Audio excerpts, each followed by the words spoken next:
சொந்தங்களுக்கு வணக்கம். நான் உங்கள் தெய்வமணி. இன்னைக்கு வந்து நம்ம கிருஷ்ண ஜெயந்தி வந்து கிட்ட நெருங்கி வந்துருச்சு. இன்னும் ஒரு 10 நாள் தான் இருக்குது கிருஷ்ண ஜெயந்திக்கு. நம்ம இப்போவே ஒன்று ஒரு பலகாரமாக வீட்டில் செய்ய ஆரம்பித்தா கரெக்டாக மாவுலாம் அரைச்சி வச்சுட்டோன்னு வச்சுங்களேன், கிட்டத்தில் செஞ்சுக்கலாம். இப்போ வந்து நான் வெல்லமும் சர்க்கரையும் சேர்ந்த அதிர்ஷ்டம் தான் பண்ண போகிறேன். வீட்டில் நாங்கள் வந்து மொத்தமாகவும் பண்ணி கொடுக்குறோம். ஃபங்க்ஷனுக்கு கேட்குறவங்களுக்கு, இந்த மாதிரி கிருஷ்ண ஜெயந்திக்கு பண்டிகைங்களுக்கு கேட்குறவங்களுக்கு, அவங்களுக்கெல்லாம் பண்ணி கொடுக்குறோம். உங்களுக்கு வேணும்னாலும் என்ன ஸ்வீட்டுனாலும் பரவாயில்ல, முறுக்கு, அதிரசம், சோமாசு, ரவா லட்டு, லட்டு, உங்களுக்கு என்ன ஸ்வீட் வேணும், பொருளங்காய் உருண்டைலேருந்து எல்லாமே பண்ணுறோம். உங்களுக்கு எது வேணுமோ ஆர்டர் பண்ணிக்கலாம். நம்பர் வந்து வீடியோவில் வரும் பாருங்கள். அந்த நம்பருக்கு வாட்ஸ்அப் பண்ணிங்கன்னா உங்களுக்கு எவ்வளோ வேணும் என்னன்னு சொன்னீங்களா, நாங்கள் பண்ணி பக்காவாக பேக் பண்ணி உங்கள் வீடு தேடி வந்துடும்.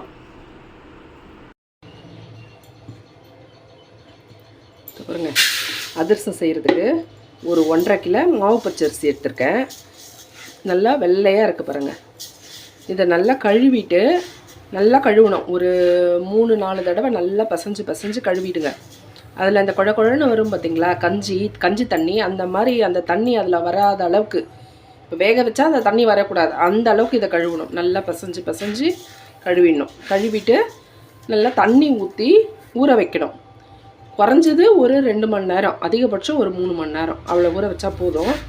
ஊற வச்சுட்டு தண்ணியை வடிச்சிட்டு காய வச்சுக்கலாம்.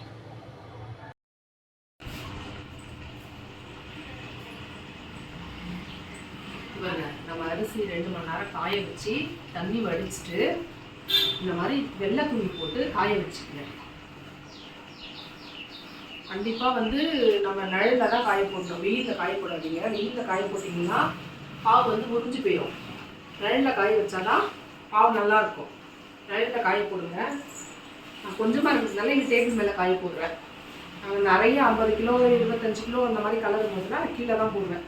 நல்லா சுத்தமாக பெருக்கிட்டு இதே மாதிரி வெள்ளை துணி போட்டு கீழே போட்டு காய வச்சுக்கோங்க. இந்த மாதிரி பரப்பி விடுங்க அரிசியை. இந்த மாதிரி பரப்பி விடணும். அப்போ தான் வந்து நல்லா ஈவனாக அது காயும். ஃபேன் போட்டு விடுங்க. ஃபேன் போட்டிங்களாலே காஞ்சிடும். உடனே ரெடி பண்ணணும். ஒரு ஐடியா சொல்கிறேன் பாருங்கள். ஃபேன் போட்டு ஏசி ரூமில் போட்டிங்கன்னு வச்சுங்களேன், சீக்கிரமாகவே காஞ்சிடும். பாருங்கள், அரிசி காய வச்சு எடுத்தாச்சு. பாருங்கள், உதிராக இருக்குது பாருங்கள். பண்ணி இப்படி கொட்டினோம்னா உதிராக கொட்டணும். கொஞ்சமும் ஈரமாக இருக்கணும். அப்போ தான் வந்து அதிரசம் கலரும் போது கரெக்டான பதத்தில் நம்மளுக்கு வரும். இது கூடவே வந்து இதுக்கு ஒரு 1.5 கிலோ அரிசி இல்லையா, இதுக்கு ஒரு 10 ஏலக்காய் போட போகிறோம். நம்ம ஒரு 10 ஏலக்காய் கரெக்டாக இருக்கும். 10 ஏலக்காய் இது கூட போட்டு மிஷினில் கொடுத்து அரைச்சிட்டு வந்துடலாம். நம்ம கொஞ்சமாக இருந்ததுன்னா நம்ம வீட்லேயே மிக்சியில் அரைச்சிக்கலாம். இது நிறையன்றதுனால மிஷினில் கொடுத்து அரைச்சா நல்லாயிருக்கும். நல்லா நைஸாக அரைக்கணும். நாங்கள் வீட்டில் அரைக்கிறது கிடையாது, ஏன்னா எப்போ பண்ணாலும் நிறைய தான் பண்ணுவோம். அதனால் வீட்டில் அரைக்க முடியாது, மிஷினில் கொடுத்து தான் அரைப்போம். இப்போ அரைச்சிட்டு வந்துட்டு நம்ம பாவை எடுத்துக்கலாம். பாருங்கள், மிஷினில் கொடுத்து நம்ம மாவை அரைச்சிட்டு வந்தாச்சு. இந்த பாருங்கள், இப்படி பிடிச்சோம்னா நம்ம கொழுக்கட்டை பிடிக்கிற மாதிரி வரணும். இந்த மாதிரி இருந்ததுன்னா மாவு கரெக்டான பதத்தில் இருக்குன்னு அர்த்தம். இந்த மாதிரி தான் கொஞ்சம் ஈரமாகவும் காஞ்சியும் இருக்கணும். அதுக்குன்னு ரொம்ப ஈரமாகவும் இருந்துட்டாலும் சேமியா கொட்டிடும். இதுதான் கரெக்டான பதம். இப்போ நம்ம ஒரு பாத்திரம் வச்சு இந்த பாவுக்கு தேவையான தண்ணி ஊற்றிக்கலாம். இப்போ நம்ம சர்க்கரை கரையிறதுக்கு தேவையான தண்ணி ஊற்றிக்கலாம். ஃபஸ்ட்டு சர்க்கரை போட்டுடுங்க. சர்க்கரை கரைஞ்ச பிறகு அதுக்கப்புறம் நம்ம வெல்லத்தை போடலாம். இப்போ தண்ணி ஊற்றியாச்சு, நம்ம அடுப்பத்தை வச்சுக்கலாம்.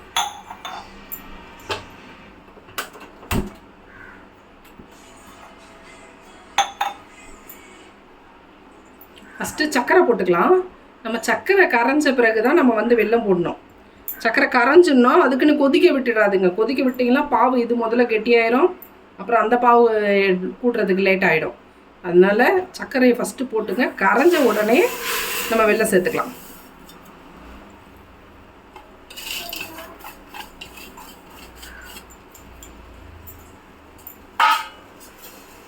இது ரெண்டும் சேர்த்து செய்யும் போது ஒரு டிஃப்ரெண்ட்டான டேஸ்ட்டில் சூப்பராக இருக்கும் பாருங்கள் அதிரசம்.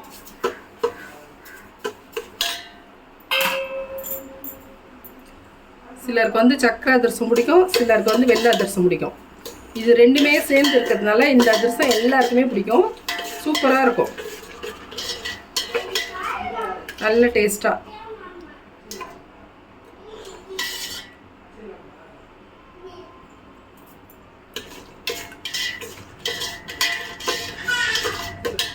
இது நான் உங்களுக்கு செஞ்சு காட்டுறதுக்காக கொஞ்சமாக செய்கிறேன். இப்போ நம்ம கடைக்கு செய்யும் போது நிறைய செய்வோம். அதை நிறைய செய்யும் போது நம்மளுக்கு வேலை அதிகமாக இருக்கா, அப்போ வந்து உங்களுக்கு வீடியோ எடுத்து போட முடியல. நானும் எத்தனையோ முறை ட்ரை பண்ணிவிட்டேன், முழு வீடியோவே எடுக்கவே முடியல, எனக்கு டைம் இல்லாதனால ஏதாவது ஒன்று மிஸ் பண்ணிடுறேன். அதனால தான் அதை போட முடியல. அதனால் அதுக்காகவே உங்களுக்கு செஞ்சு காட்டுறதுக்காகவே இன்றைக்கி கொஞ்சமாக 1.5 கிலோ அரிசி போட்டு ஊற வச்சு செஞ்சு காட்டுறேன். இதை முடிச்சுட்டு நான் இப்போ கடைக்கு வந்து பாவு கலரணும். அது இன்னும் ஒரு 2 நாள் கழித்து தான் கலர போகிறேன். அப்போ கலர்னா கரெக்டாக இருக்கும் எங்களுக்கு. பாருங்க, நம்ம போட்ட சர்க்கரை கரைஞ்சி போச்சு. இப்போ வந்து நம்ம வெல்லம் சேர்த்துடலாம். இது வந்து நல்லா சுத்தமான வெல்லம். இதில் கல் மண்ணெல்லாம் எதுவும் இருக்காது, சுத்தமாக இருக்கும். இதை அப்படியே போட்டுருக்கேன். 1/2 கிலோ வெல்லம். இது 1/2 கிலோ சர்க்கரை போட்டேன். இது 1/2 கிலோ வெல்லம்.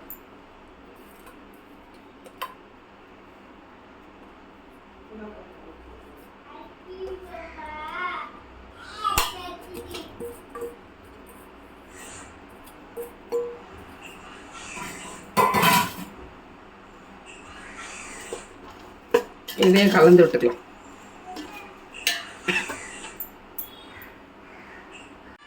பாருங்க, நம்ம பாவு நல்லா கொதிச்சிருச்சு. இப்போ நம்ம பதம் காட்டுறோம் பாருங்க. பாருங்க, இப்படி தண்ணியில் விட்டு பார்க்கணும். எடுத்து தண்ணியில் விட்டு இந்த பாருங்க கரையாமல் நிற்கிதா. இப்போ நம்ம இதை வந்து சேர்த்துக்கணும். சேர்த்துட்டு நம்ம கையில் எடுக்கும் போது அழகாக வரணும் உருட்டுறதுக்கு. இது பாருங்க, அழகாக உருட்ட வருதா. இதுதான் பதம். இப்போ வந்து நம்ம அடுப்பை ஆஃப் பண்ணிவிட்டு, இந்த பாருங்கள் உருட்டி போட்டேன் அப்படியே நிற்கிது பாருங்கள். அடுப்பு ஆஃப் பண்ணிவிட்டு கொஞ்சமாக நம்ம நல்லெண்ணெய் விட்டுக்கணும். ஒரு 2 ஸ்பூன் நல்லெண்ணெய், செக்கில் ஆட்டின எண்ணெய் இது. ஒரு 2 ஸ்பூன் நல்லெண்ணெய் விட்டுக்கிறேன். இந்த நல்லெண்ணெய் ஏன் விடுறோன்னா, இந்த பாவு வந்து கெட்டியாகாமல் நல்லா அதிரசமாக பார்க்குறதுக்கு நல்லா ஷைனிங்காக இருக்கும் பாருங்கள். இப்போ நல்லெண்ணெய் விட்டுட்டோம்.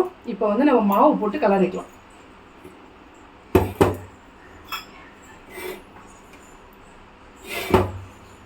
சூடு ஆடுறதுக்குள்ளே மாவு கொஞ்சம் கொஞ்சமாக போட்டு கலரிக்குங்க.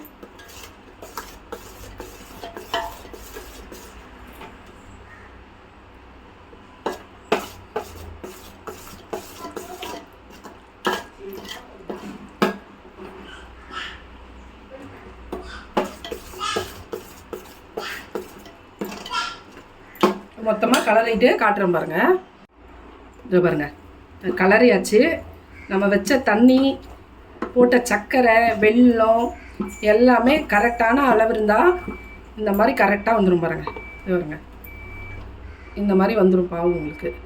இது ஆற ஆற நம்மளுக்கு தட்டி போடுறதுக்குள்ளே இது கரெக்டாக இருக்கும்.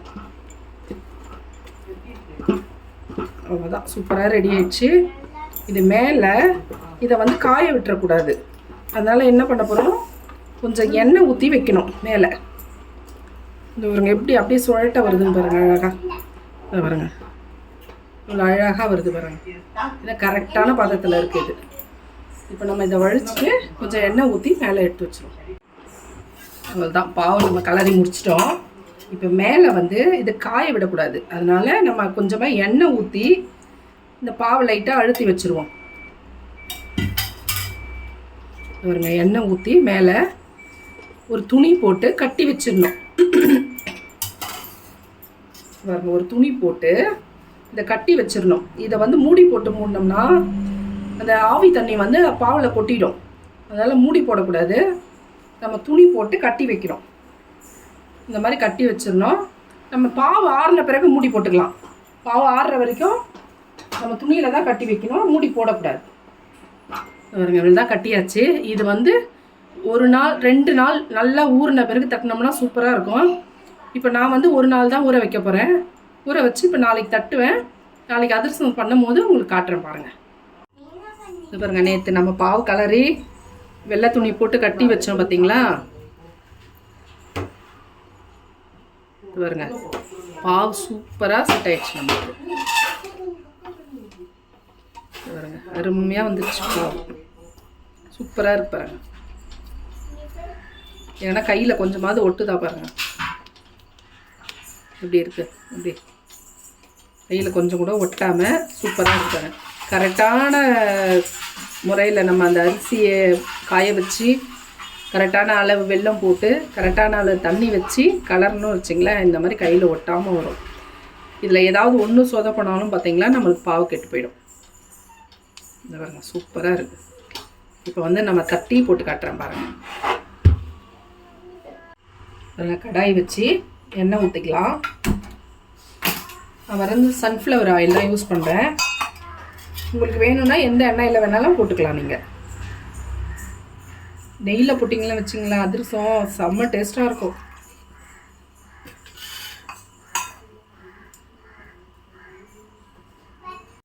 பாருங்க எண்ணெய் காஞ்சிருச்சு.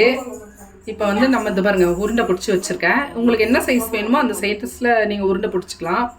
எண்ணெய் ரொம்பவே காஞ்சிருச்சு. இங்கே பக்கத்தில் என்ன 2 பேர் ரொம்ப தொல்லை பண்ணிட்டு இருந்தாங்க, அதனால் எண்ணெய் காய விட்டாச்சு. பாருங்க தட்டியாச்சு.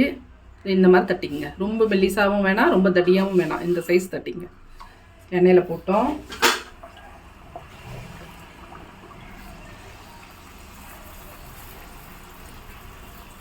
இது பாருங்கள் நல்லா பூரி மாதிரி வருது பாருங்கள். இது ரொம்ப நேரம் வேக விட வேணாம், ஏன்னா நான் இது வெந்த மாவு தானே நமக்கு, அதனால் இது ரொம்ப நேரம் வேக வேணாம், ரொம்ப கலர்லாம் வேணாம் நமக்கு.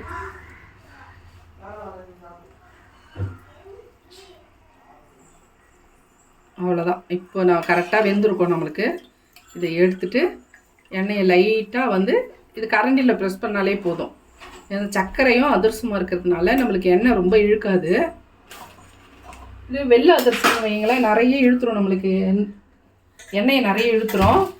அதை வந்து நம்ம ஏதாவது வச்சு கட்டை எதனா வச்சு அதை அழுத்தி தான் அந்த எண்ணெயை எடுக்க முடியும். ஆனால் இது வெல்லமும் சர்க்கரையும் சேர்ந்து இருக்கிறதுனால நம்மளுக்கு ஈஸியாகவே இருக்கும்.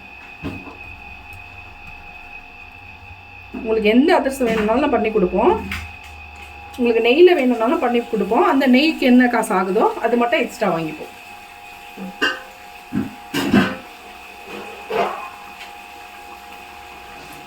பாருங்க நேற்று நம்ம கலரி வச்ச மாவு தான் அது. அதுக்கப்புறம் நம்ம அதை பிசையவும் இல்லை, எதுவும் தண்ணியும் சேர்க்கல, எதுவும் சேர்க்கல, அப்படியே எடுத்து அப்படியே தட்டுறோம் பாருங்க.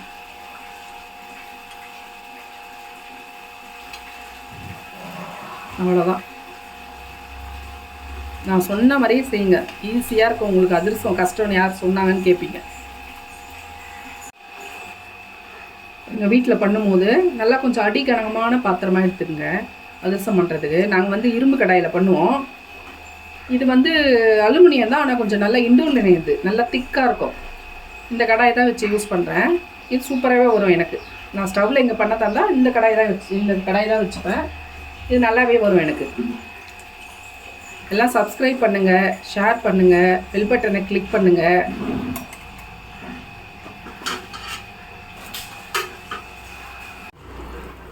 பாருங்கள் நம்ம ஃபஸ்ட்டு சின்னதாக போட்டோம் இல்லையா, இப்போ பாருங்கள் பெரிய சைஸ் போட்டிருக்கோம் பாருங்கள். இதுவுமே எவ்வளோ அழகாக பூரி மாதிரி வந்துருச்சு பாருங்கள்.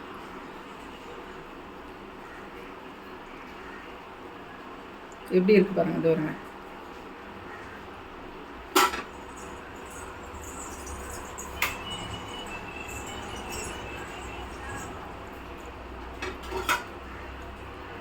கரெக்டான தீயில் வச்சிங்கோம்னா அது கரெக்டாக வெந்துடும். நமக்கு ரொம்ப கலர் மாறாமல் அழகாக வந்துடும்.